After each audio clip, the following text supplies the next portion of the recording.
Good evening, everybody. It is 9:30 on the East Coast, 6:30 on the West Coast on a Monday. That must mean it's time for your weekly Calamity Jane live stream. James, how are you doing on this getting to be near summer evening? I am doing great on my side. How are things over in Georgia? Oof, they're warm, is what they are. They're warm. Mm, I think it got into the high 80s today, which was not my favorite thing in the world. If I'm gonna be, if I'm being honest, I am already not looking forward to the next 4 months. mm. And so, would you say that Georgia's weather is pretty much back to normalcy? Like, I felt like there's sometimes on the stream, sometimes like you've had some unusual weather patterns, but maybe not. Maybe I'm I mean, right now at mixing it least up a little bit. it's pretty standard.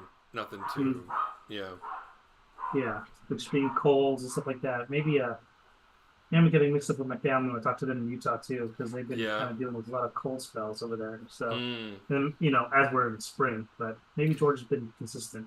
Yeah, so, I mean, it's been pretty normal for my experience at least. I mean, of my memory when I used to live here as a kid, and then of the last 4 or 5 years, Mm. it's pretty consistent. It's been a lot warmer than it was in my memory as a Oh, child, okay. but I don't All know right. that that should be surprising to anybody. Um, Okay. but yeah, other than that, it's about fine. So what are we working on tonight? Here we go. Let me share screen. Okay, this is going to be considered shot 85. Okay. This is the aftermath after. I mean, we've kind of done a little bit of stuff with Calamity and the Warhog. I mean, so there's a couple of things I want to work on tonight. There's going to be this little pose of the Warhog collapsed from hitting the door, Mm-hmm. and then Mitchell's house pretty much starts to fall down. Um, Mitchell's house pretty much collapses on the Warhog, and we're stuck with a pile of the rubble from that. Mm-hmm. And then Okay. we have Calamity Jane in the aftermath with her 3 quarters away from camera, Yeah. with Clem coming up to talk to her. Yep. Yep. So I'm going to be jumping a little bit back and forth as we do this. Like this whole scene right here with Mitchell, it's comedy time. This whole bit. I want to still design this. It's just loose sketch form. Mm-hmm. I want to kind of figure out. I mean, we could talk about this maybe towards the latter part of our stream, um, but it's almost going to be. Well, I mean, we'll talk about it now. I So mean, this why is not? my intention. My intention was like this is going to be like pretty much a ragdoll version of Mitchell, just Mm-hmm. kind of flopping out, flopping back in, flopping out, like a little ragdoll. Mm-hmm. It kind of Mm-hmm. comes in and Like a out. wooden. It's got wooden joints, and it just sort of flops around. Yeah, but it's all very cloth-like. But I Oh, could put interesting. hinges on it Cloth and like. Okay. like a little rag It's like a doll. rag Like doll. almost, Oh, okay. All yeah, right. yeah. But I could put hinges on it and make it wooden. I mean, I No, no, could no. push it I that was way. just getting clarification. I wasn't. That wasn't like That wasn't me Yeah, trying to yeah, give you art direction. yeah. I get it. But what are your thoughts on that though? Would it be? I mean, it's a really pretty small little thing. I Like mean, wood versus. the sillier it is, the better, right? I mean, the whole gag is that his whole house has been knocked down in his own somewhat egotistical, clock is still functioning. It's the only thing that's still Yeah, functioning, and yeah, it's almost making fun of him, right? I mean, I think that yeah, that's the real gag for me is that yeah. even his It's a really own funny guy. clock makes fun of him. Yeah, Um, and so I think whatever makes it sillier is better, right? So, yeah. So I mean, I think my uninformed direction for you is sillier is better, and that's fine. however you interpret Yeah. that, I feel like is really what I'm going for. Gotcha. Yeah, I mean, like I said, I'm still kind of stewing on this and I'm thinking about it. So yeah, I'll mull this over, and one of these days, maybe we'll do it on stream. Maybe I'll do it offline. I'm not sure yet, Okay. but yeah, but maybe it's something. It'd be kind of a fun little thing to work on during the stream. But yeah, but for now, I still need to work on. I got to work it through and do some design stuff with it first. So for now, I'm gonna go with shore things, which are Climbing Jane's design and her 3 quarters back. Um, and also the Warhog being passed out 3 quarters back. So I'll be Okay. doing that type of stuff tonight. Okay. Yeah. So before this, as we're doing a pre warm up for our stream, you were talking about the collection of movies that you saw over the Oh, weekend, and yeah. Yeah. I was kind of blown away with how you managed to watch. Well, let's go over the titles that you went over first, Yeah. and then I'll let you take So over. yeah, it was quite a Sunday. Now did watch 5 movies this weekend, which I mean, if you take it in the scale of like longest gameplay sessions, it's I mean Yeah, it's about yeah. on par, right? It's not an Hmm. unreasonable amount of time, depending on what you consider an unreasonable amount of time. But I went and saw the new Fall Guy movie, Hmm. starring Ryan Gosling and Emily Blunt, right? Yeah. Yeah. Directed by David Leitch, based on obviously famously the original TV show. Um, and I liked it. It was really dumb. It was incredibly superficial, but the stunts were amazing. Huh. Everything was, I mean, everything that could be done practically was done practically. Emily Blunt Okay. and Ryan Gosling have a phenomenal chemistry together, so their Okay. performances were quite good. David Leitch is a pretty talented director. I like the stuff that he does, particularly obviously when it comes to action sequences. Really enjoyed it. It kind of is underperforming at the box office, which is a Hmm. shame because I mean, if this movie had come out pre-pandemic, I think it would have been a huge summer blockbuster. Mm. But as with all things, the pandemic kind of ruined everything. Um, but then yesterday, I don't know why, I just got in a. I'm going to watch every independent movie that I have not seen that has been on my list for at least 6 years, and I'm just going to do it all in a Oh, row. man. It didn't start that way, Wow. but Yeah, then yeah, yeah. once I was committed, I mean, I was just going to watch a movie, right? Like, oh, I'm just going to Hmm. sit and drink a glass of wine and watch a Yeah. movie. And so it's like, oh, what movie was I going to watch? And for whatever reason, The Lobster, Yorgos Lanthimos' movie, featuring Colin Farrell and Rachel Weisz and Lea Seydoux, um, had been on my list forever. Famously, Poor Things was one of my favorite movies last year, Hmm. and this is by the same director. And so I watched that, and it was excellent. And I'm like, I'm in the mood to watch another movie. What should I watch next? Well, conveniently, HBO Max or Max or whatever shuffled up. If you liked The Lobster, maybe you would like this other movie. And it showed Swiss Army Man, which had also been on my list for God knows how long.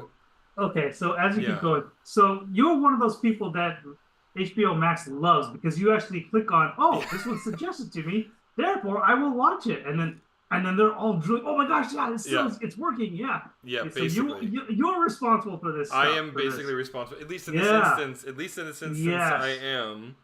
Okay. Uh, All right. so, Swiss Army Man is done by the Daniels, the directing duo that wrote and directed Everything Everywhere All at Once. Okay. It stars Paul Dano and Daniel Radcliffe and Mary Elizabeth Winstead. It's very good. And so I finished watching that, and I'm being somewhat, I'm not really going into a lot of details of the plots of these movies because they're all very. If you talk too much about them, it kind of ruins the gimmick. So you have to be careful because they're all pretty Okay. gimmicky. All of these movies that I watched are kind of gimmicky, Okay. in that very indie kind of quirky way. So But are you saying they that's have an like insult just though. Hmm? so are you saying they have like are they like a one note type of thing? They're relying on this one type of I wouldn't. through I line? wouldn't. I wouldn't say that. They're not like M Night Shyamalan, right? It's not like Okay. what a twist. But they Uh-huh. are. They're quirky and they're weird and they have unexpected twists that make you kind of go, "Oh, this movie is not at all what I thought it was going to be." Right? Okay. And it is. It is of a. It's an eight. It's sort of that like A24 style, right? The way that all the colors are desaturated. The storytelling is very. Subtle, and even in some instances, I guess you could accuse it of being sedate if you're not being particularly generous. Hmm. Um, but they're all also, all of these movies are steeped very heavily in metaphor, and they're all very much like musings of the writer directors, their thoughts on who they are and where they are in their life and that kind of stuff. Um, Okay. and and so in that sense, they are all of kind of a type, but it's a type that I really really love, and so I was in that mood last night. So Okay. so yeah, so I watched Swiss Army Man, and then when that finished, Max was like, "Oh, you like Swiss Army Man? Maybe you'd like Dream Scenario." And I'm like, "Fuck yeah, Dream Scenario! I meant to watch that. I couldn't find it in theaters last year. All right, well, I guess why not? It's only like 9 p.m." Um, and so I put Well, on Dream first of all, Scenario. again, just a pause for a second. Like, it's crazy how all the suggestions actually are kind of like when you're saying the titles, I'm like, yeah, Eric would probably like that Yeah, movie. Yeah, Eric would like that yeah. movie. This is Yep. like an Eric movie. Wow. There's no question about it. Yeah, Like the algorithm is actually it was kind working of last night pretty well. wow. And so I watched Dream Scenario, which was also very good, and it stars Nicolas Cage. Is I think the biggest name in it. There's a few other people in it. I think maybe Tim Meadows is the second biggest name in it. Um, I don't know the writer director at all. I think he's a new filmmaker. Quite good Mhm. though. Excellent movie. Very different than what I was expecting. It actually, and it's I'm reluctant to say what the movie is actually about, but I was surprised when it ended up being about what it was about, and the fact that Hmm. it was sort of kind of critical of the thing that it was talking about, which I thought was pretty interesting. Okay. Okay.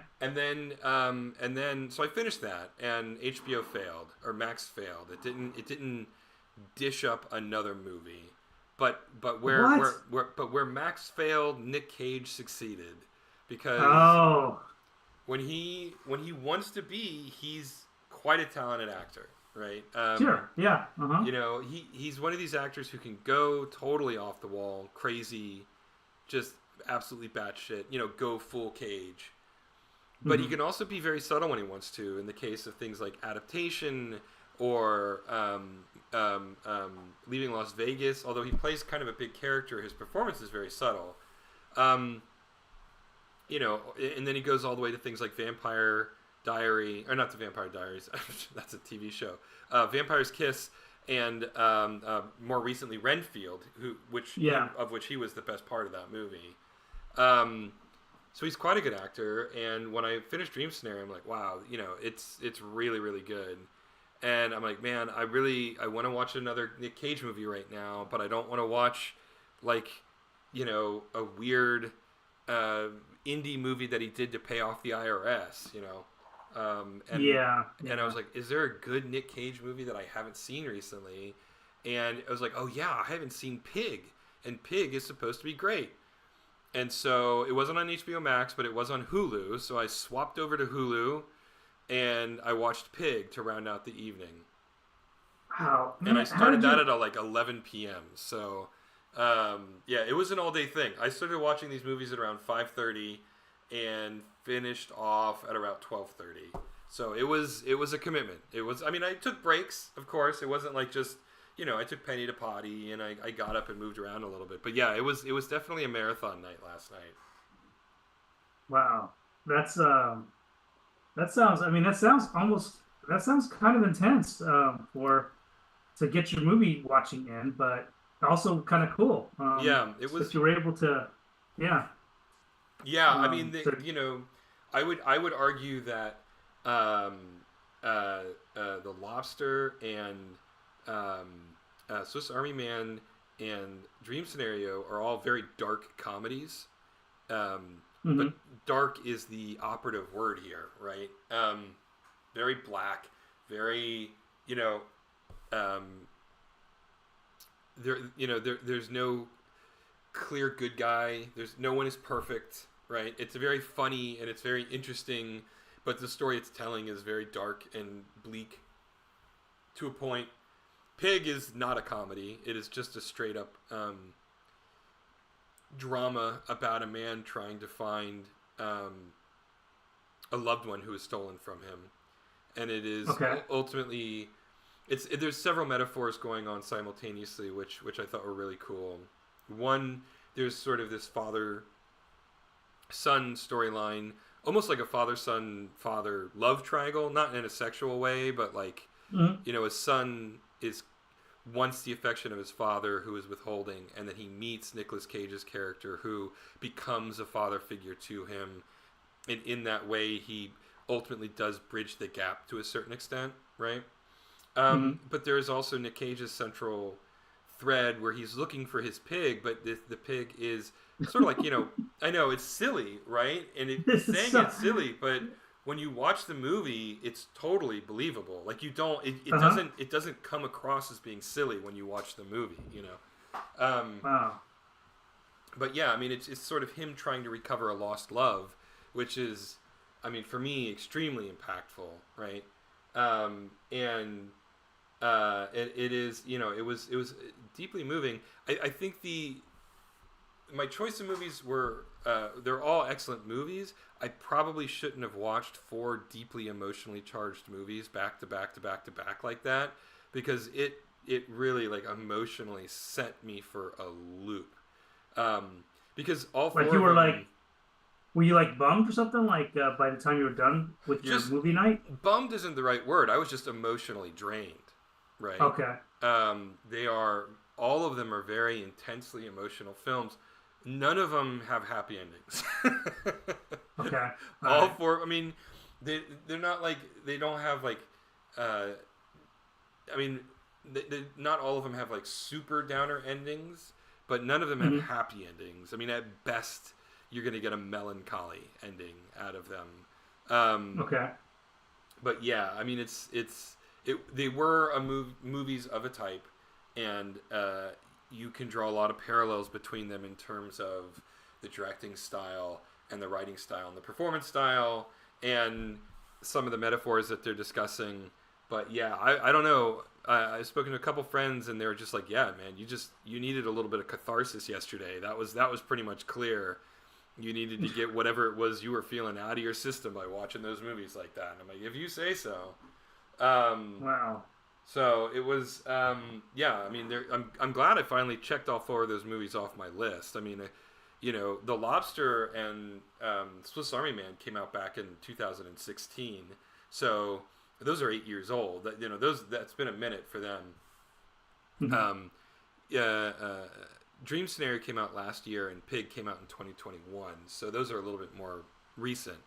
Um, but yeah, it was a hell of a movie night, and I think I feel like I need to go and write like an indie dramedy of my own now that I'm so Mm-hmm. steeped in that sort of Mm-hmm. subgenre of independent filmmaking. But Mm-hmm. yeah, they're great movies. They're very great movies. Very very emotionally intense to watch them all in a row like that. Wow. So the thing I noticed about this whole collection was how Nicolas Cage was prominent in half of them, Yeah, and yeah, you know, again, he's one of the most interesting actors, uh, to kind of grow up with and watch what he does. yeah, He had his he had what a good 5 to 7 year prime spotlight of like A-list actor to just completely just falling off the cliff for a while, and he yeah. I was mean, still working. yeah, Yeah, I yeah. I mean, mean you look his at you look at list. these. Yeah, I mean, you look at these movies, and he is all over the place. And like, good ones will sneak in every once in a Yep. while. Like, my Yeah. understanding is that things, and I haven't seen it, but like, Color Out of Space is actually supposed to be pretty decent, and Mandy is really weird, but it's also really good, right? But Hmm. then you get crazy ass shit like, let's see here. Where's a couple of good ones?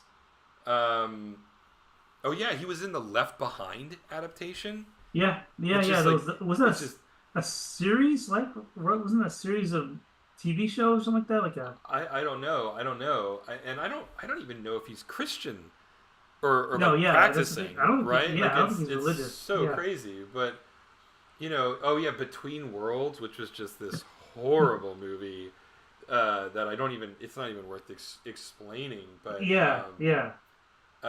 Kill Chain is another great one.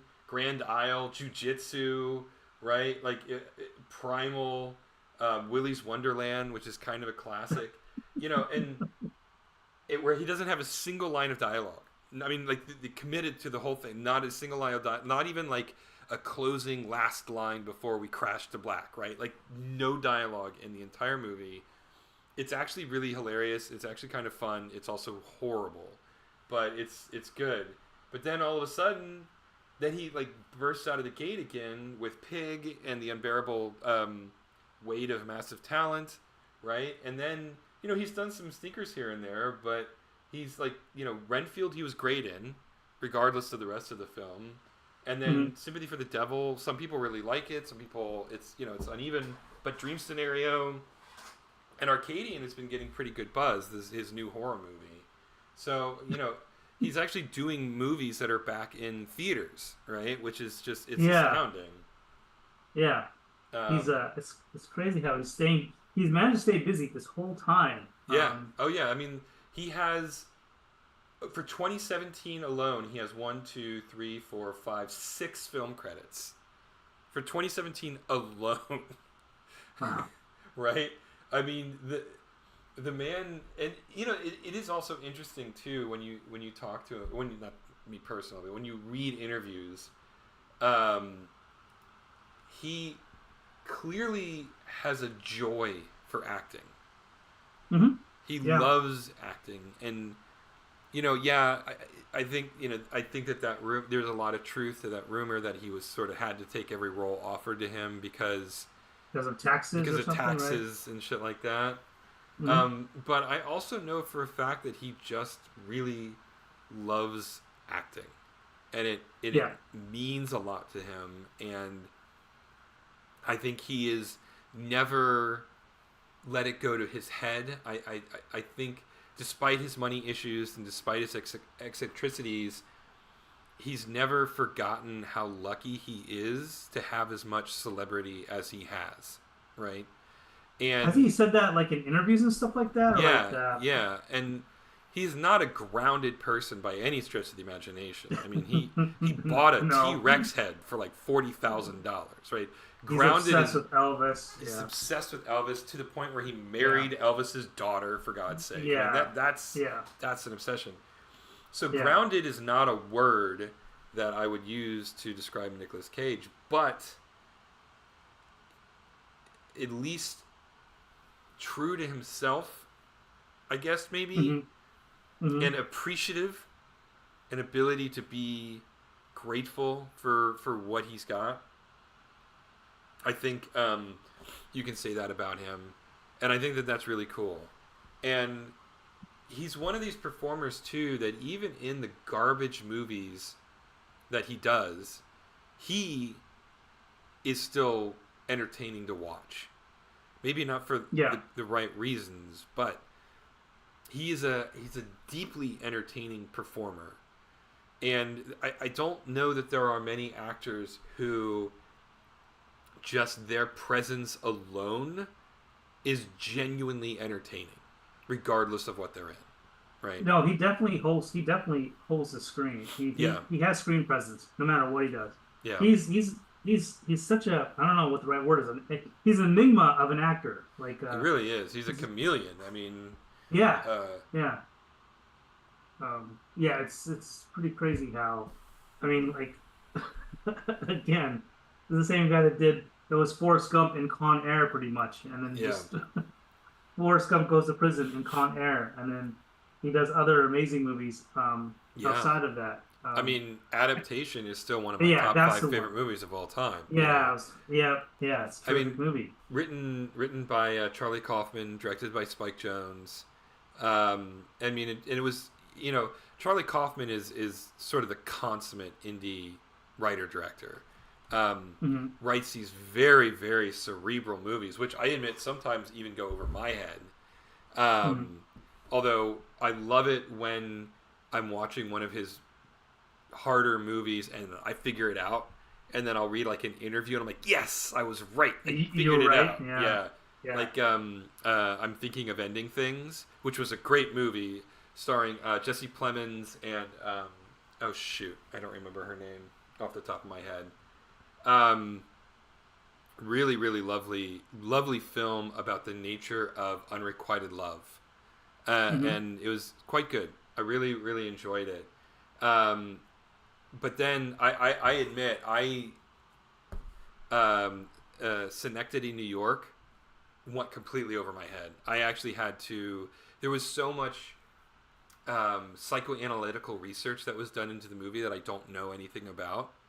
Right? Mm-hmm. That it just the whole movie went over my head, and I just did not get it. Now, I mean, it had Philip Seymour Hoffman and Catherine Keener in it, two actors who I just absolutely adore, um, and their performances were stellar, of course.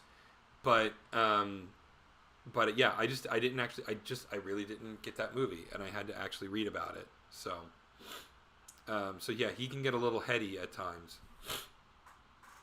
Yeah. With all that said, though, you didn't feel like anything was too heady for all that binge watching of movies that you watched last night, though. No, Besides, you just need to recharge and get sleep. yeah, yeah, for sure, for sure.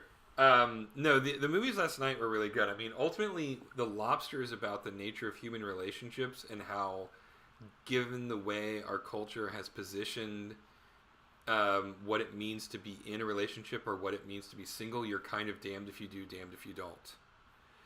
Mm-hmm. Which I thought was really interesting. And then Swiss Army Man loosely is about the nature of friendship and finding friendship in um, unexpected locations, and then also about the nature of unrequited love. But in this instance, how unrequited love can go sour, which is Hmm. interesting. Dream scenario is I can't say too much about it without giving Because away. okay. Yeah, sort of like the midpoint, like, oh shit, that's really interesting, right? Um, Mm-hmm. Suffice it to say, this character, for reasons unknown to anybody, and they don't ever explain it, and it's not relevant to the film anyway, but he just starts Mm-hmm. showing up in people's dreams, and at first, everybody kind of thinks it's kind of funny and fun and interesting, but then things And take then a turn for the worse, does and it start to get creepy? Is that pretty much what happens? starts getting really creepy. And how do you treat a person who is showing up in your dreams um, without consent, hurting you in your dreams? Like, how does that affect the real person who has no control over this, right? So it's very interesting, and I really enjoyed it. Nick Cage did a great job of it.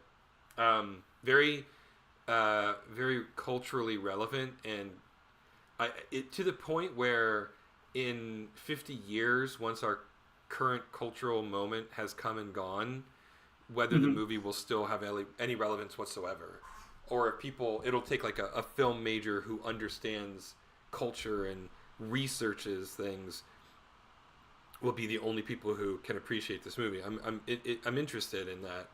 Um, but regardless, it's for right now. It's quite good. And then Pig, as I mentioned, is about a lot of things, and not least of which, again, goes back into the nature of um, a love and losing love, and and what happens once you've lost that love, and what your fate is, and how do you keep going after that, right? Um, and the other thing that is really interesting for all of the movies, even the Fall Guy, which we was sort of has not been relevant for most of the conversation, but it is germane in this instance. All five of these movies are in no small part about the nature of being a man and what is masculinity in the 21st century, Mm-hmm. which was not something I was seeking out this weekend. But it is interesting that all five of these movies, in different ways, discuss the nature of masculinity, not only in its healthy modes but also in its unhealthy modes. And Mm-hmm. it was interesting to watch things, movies that are could not be more different. I mean, Pig and The Fall Guy could not be more different movies, right? And yet, Yeah, it's funny that you have that thread though that you're yeah, talking about. right. Huh. And yet there is still this thread that runs, that is sort of runs through all of it. And I thought that was an interesting thing to come out of it. So So, I mean, we'll put a big bookmark on this, and maybe eventually when you get around to watching it. But if we're talking about the discussion of masculinity and stuff like that, I do want to throw for a recent show, that Baby Reindeer show, kind yeah, of yeah.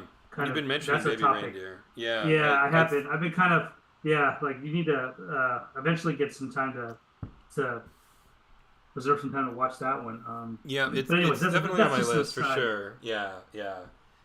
It is But definitely on my list. back to okay, well back to Fall Guy. So I think you and I both pretty much watched Fall Guy growing up, right? I Did mean, you watch it? I did. I didn't watch it religiously. I have seen, I don't know, 5 or 6 episodes. I mean, I know the basic premise of the show. It predated me a little bit because it was, what, early 80s? Like 81, 82, something like that? I feel like it was 85-ish, but 85-ish? Let me see. yeah, I think 85-ish, through 88. Okay. 81. I was right. You were right. Yeah. Wow, man. So 81. So how many seasons did it go? It went on for, let's see, at least 2 seasons. Yeah. 112 episodes. It went on. Oh no, it went on for 5 seasons. So up to about Okay. 85. All right. So I was watching by the tail end of it Yeah, when it was yeah, yeah, wrapping yeah. up. So we were both right, actually. Hmm. But yeah, but yeah, famously starring Lee Majors, and Yeah. as Colt Seavers, and Ryan Gosling So plays Colt Seavers, same name, same okay. So everything. I was curious about this because watching the trailer, I was like, this doesn't look like anything like the 80s. And that's okay. I don't mind that. I'm just wondering, Right. like, they just happen to name it the Fall Guy, and they're not. No, I mean, Was it an homage to the Fall Guy? I couldn't tell. it was a little bit of everything. I mean, it was Okay. definitely a reinterpretation, but it wasn't like a Brady Bunch or a Starsky and Hutch parody reimagining, Mm-hmm. right? Mm-hmm. It was funny and it was definitely a comedy, but it wasn't a parody. And the Fall Guy, the original TV show, was also very funny. I mean, it was intended to be Yeah. pretty silly to a certain Yeah. extent. It was. Yeah. It was never. You never take it seriously. Yeah, for sure. But no, I mean, the premise is the same. A stuntman who winds up getting caught up in all these action cases where he has to go and take down a bad guy for increasingly ridiculous reasons. Okay. And to that extent, I mean, it's very true to what I've seen. And again, I've only seen, apparently there's like 112 episodes, it looks like. Yeah. I've only seen maybe 10 at best, Okay. right? All So right. less than 10% of the show. But at least of the episodes that I've seen, yeah, it's very true to my experience of what the show was. And they're not mocking it. I mean, and it would be silly to mock it because, David Leitch and Ryan Gosling from the very beginning have been very explicit that they wanted this to be sort of a love letter to stuntmen, right, and stuntwomen. Mm-hmm. And there's even a pretty hilarious line where, I don't know, the main character does something and someone is really impressed. It's like, what do you do? It's like, oh, I'm a stuntman. It's like, do you get an Academy Award for that? And he went, no. It was like, ooh, Yeah. movie, you're being really on the Yeah. nose right now. Yeah. Which, Yeah. for the record, it is a little ridiculous that stunt people don't get Academy Awards. Like, that is a little bit insane to I me, was, but whatever. yeah. That whole thing is just so stupid. But Idealistically, I think it'd be great for them to get an award, but I don't know. I think awards are kind of silly anyway. But no, I know. if you're gonna hand out awards for stuff, you might as well do it for them too. But and then I started thinking about it more. The problem with that is, now I'm gonna be a downer about it. No, Is all it's gonna, yeah, all they're gonna do is every year whoever does the most riskiest, death-defying stunt would win. It's never gonna be something where like that guy really perfected how to fall down correctly. It's about whoever gets the oohs and ahs because it's an uneducated audience. Like, sure, if it's judged amongst other stunt people and they understand the challenge of doing it, Yeah. then I would have more respect for that award. But like the Academy has everybody in it, which Right. for good or bad. Like for animation, same thing. Like non-animators are judging for best animation too. And I think my only worry would be is the only thing that's going to happen is whatever death-defying stunt you see every year, that's the one's going to win because Mm. that's the one that gets the most woos and ahs. That's a very small, silly uh, first world critique of that issue, where I just don't feel like it'd be a fair award for Mm-hmm. two, Mm-hmm. because let's go to who risks their life the most, which is fair too. I get it, but I don't know.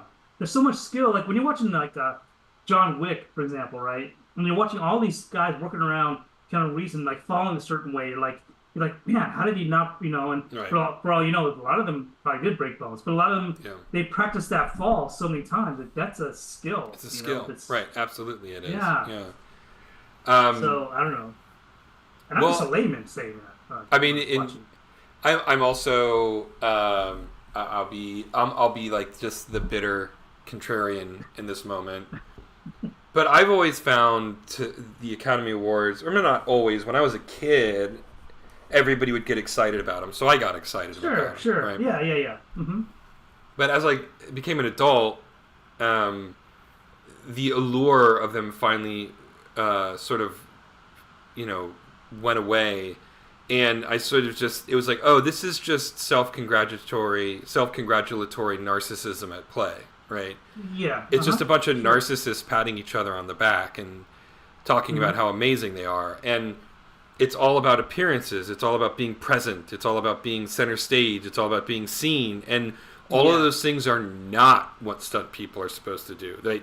They're supposed to blend in. They're supposed to, yeah, become another character for those few seconds that they're on screen. And yeah, so it's almost like the idea of giving a stunt person an Academy Award is anathema to the entire concept of Academy Awards, which is just self-congratulatory masturbation, right? Hmm. Hmm. Yeah, yeah. Yeah. So yeah, I think you kind of summed up. You and I kind of came to the same in a different way. Kind of came to Yeah. the same conclusion. But yeah, there was that too. Yeah, you're right. Some people, their whole intention is they don't want to be. The whole point is they're blending in. They're a chameleon to whoever the lead actor is. Mm-hmm. Um, so uh, yeah, But and then yeah, one other thing is like now I'm kind of veering off no, veer, course a little veer. bit, but Let's do it. for Fall Guy, Ryan Gosling. So Mm-hmm. I thought there might have been a trend with Fall Guy where Tom Cruise is known for doing a lot of his own stunts now, right? So I thought Ryan Gosling was going to be doing his own stunts in the Fall Guy. It's a stunt man's movie, but apparently he doesn't. He does some of his own stunts, but not all of them. And No, I gotta yeah, say, I'm a little disappointed because I thought, oh, he's trying to one up the ante with Tom Cruise out there, and he's trying to, here's all the narcissistic stuff kind of yeah, happening yeah, again, right? yeah. So I thought that was happening, but no, and then he's not even doing his own stunts. No, no, and So he's not even shy about it. I mean, yeah, yeah, yeah, like I don't yeah, usually like press junkets and shit like that again yeah, because I don't yeah, really like actors aren't people to me. They're monkeys that are exist for my entertainment, right? Like yeah. I love the So you're like, characters that they portray, right? But then the second they open their mouth and speak like a human being, I'm like, oh damn, I wish you hadn't said that. It's like, man, oh right, I forget you're a human man, and you're not harsh, a good human most of the time. harsh. I mean, Jeez. it's not all actors are that way, but more than enough are. Yeah. But no, Ryan Gosling seems to be very very genuine about hmm his Yeah. insistence that this was a movie um, about stunt people, and to the point where at the press junkets he has all of the guys who were his stunt doubles over the movies, and they do all these crazy pratfalls and get pulled up on wires and do all these crazy parkour jumps. And I thought that was really cool because it gives these people who usually don't go to any of these events an opportunity to not only go but to show off the things that they are most talented at. And so hmm I did appreciate that. But no, the ending credits, they actually show a bunch of behind the scenes of the making of the movie hmm and the stunts that were done. And yeah, Ryan Gosling did a few of them, but by and large, yeah, they use stunt people for just about everything in the movie. Yeah. But you were completely enthralled with the movie overall, right? I Yeah, mean, the stunts I were mean, great, and look, Emily Blunt was in it, so it automatically gets 2 points just for her presence in the movie because I have a uh-huh. horrible crush on Emily Blunt, have for years Mm, and years and years. okay. Um, and despite my best efforts, because he is just too fucking good looking, I do like Ryan Gosling. It's unfair that he is that Hmm. attractive and also that likable, but he is. Yeah, he's a very handsome dude. Yeah, for sure. And Yeah. yeah, and he was really good in this movie. He was really funny, and I really liked him. And the two have incredibly strong chemistry, and it comes through on the screen. And I had a good time. I mean, it wasn't a classic. I won't remember anything about the movie other than the stunts 6 months Hmm. from now. Hmm. Um, but I left the theater absolutely satisfied. I bought a ticket going in with a particular expectation, and that expectation was met and then some. And really, what Hmm. more can you ask from a summer blockbuster, right? Yeah, yeah. So our summer has started off with a bang, I guess, or with a stunt, and this was Yeah, a good stunt. at least from the Uh, standpoint of the quality of the film, it certainly isn't blowing the world up from unfortunately, from a dollars and cents standpoint. But mm, it's it's a tough space. Now it'll yeah, almost certainly make its money back when it goes to streaming. But I don't know. As someone who like finds solace in watching a movie in a theater, it is a little sad to see how few people go to movies anymore. yeah. I mean, and I know we're kind of at the we're kind of getting to a 45-minute run where I was going to bring up Amit and I went and saw Civil War over the Oh weekend, but yeah, yeah, it sure. was it was Lots of it was movies. dead. Yeah, it was dead in the theater. Yeah. Just to kind of throw back over what you're saying. Yeah, it's not an event anymore for sure. To go see a movie. But I mean, you really want to just justify it by just enjoying the sound system. I think Mm-hmm. that's how I view it at this point. And seeing it big, so Mm-hmm. like Mm-hmm. Godzilla or certain movies that have explosions and stuff like that. You definitely should try to see it big. I mean, I'm kind of with you on that. I just think it is a shame though, because I think it is kind of a fading. It is fading. That type of way to consume media is kind of going away Mm-hmm. out of Mm-hmm. out of convenience, and maybe, and I blaming COVID, like you could blame that on COVID too. I mean, I think it was going in Um, that direction before COVID. I think COVID yeah, definitely hastened help that kind of speed it change. up. Yeah. I mean, I Yeah, think I think what really started it was, and I know everybody blames it, but social media and the advent of sort of the personal celebrity, right? oh yeah, yeah, that's true. The Yeah. way people consume content has changed, and it's much more about the individual performer. It's far Yeah. less about story. It's more about personality, right? And I'm not Hmm. making a value judgment. I mean, I fully admit I don't like it. It's not for me. But that's not to say that I'm right. It's just to say that that's my preference. And Yeah, the fact that everybody has a camera in their hand now yeah, that can do high quality stuff, it is a game changer of yeah, sorts. It does. Um, it kind of goes back to that. I think you were talking about that Japanese game producer, or talking about competition for eyeballs, because it's harder to keep people's eyeballs on your stuff now at this yeah. point, right? Satoru Iwata, yeah, that was his Okay. quote. Yeah, saying our competition isn't Sony and Microsoft. Our competition is everything, right? Yep. And I'm Yeah. paraphrasing. That's not the exact quote, but that's basically what he was Yeah, but it's saying. really, yeah, Yeah. it's pretty wise, observant saying. Mm-hmm. I see we see that like in our everyday lives now. I Mm-hmm. mean, Mm-hmm. yeah, it's crazy how it's been kind of going that way. Yeah, and so yeah, and so I think it was certainly an inevitability that the